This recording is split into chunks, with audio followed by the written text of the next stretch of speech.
महाराष्ट्र में जुबान का तनाज़ा बढ़ गया है। महाराष्ट्र नवनिर्माण सेना एमएनएस के कारकुनों ने मीरा भाईंदर में शदीद एहतजाज किया। मुबैना तौर पर मराठी बोलने से इनकार करने पर एक मिठाई की दुकान के मालिक पर हमले के बाद कशीदगी बढ़ गई है। हफ्ते को इलाके के ताजिरों के एहतजाज के बाद एमएनएस ने जवाबी मार्च का ऐलान किया। एमएनएस के मुकामी सदर अविनाश जाधव को मंगल की सुबह पुलिस ने हिरासत में ले लिया। पुलिस ने एहतजाजी रैली के दौरान कई एमएनएस लीडरों को हिरासत में ले लिया है।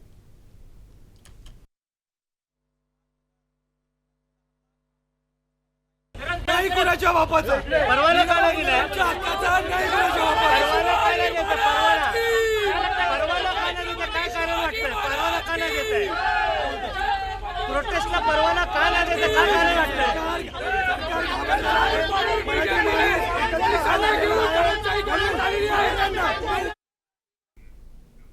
मीरा रोड में आज होने वाले मराठी स्वाभिमान में मोर्चे को इजाजत न मिलने के बाद सियासत गर्मा गई है।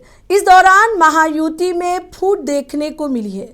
मराठी मोर्चे को इजाजत न मिलने पर शिंदे सेना ने नाराजगी का इजहार किया है। शिंदे सेना के वजीर प्रताप सरनायक का कहना है कि पुलिस को एक पार्टी बीजेपी की तरफ से काम नहीं करना चाहिए। उन्होंने पूछा कि अगर ताजिरों को इजाजत दी गई थी तो मराठी लोगों के मोर्चे को इजाजत क्यों नहीं दी रहेगी।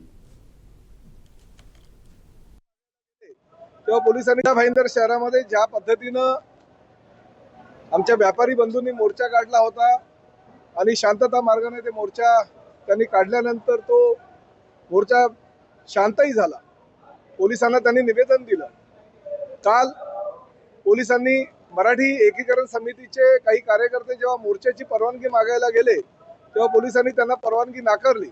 परंतु परवानगी नाकारत असताना त्यांनी अनेक कार्यकर्त्यांना नोटिसेस दिल्या, काही कार्यकर्त्यांना तडीपारीच्याच नोटीस दिल्या। आज राज्याचे मुख्यमंत्री श्री देवेंद्र फडणवीस यांच्याकडे मी जे डीसीपी आहेत प्रकाश गायकवाड मीरा भाईंदरचे त्यांच्या विरोधामध्ये तक्रार केली।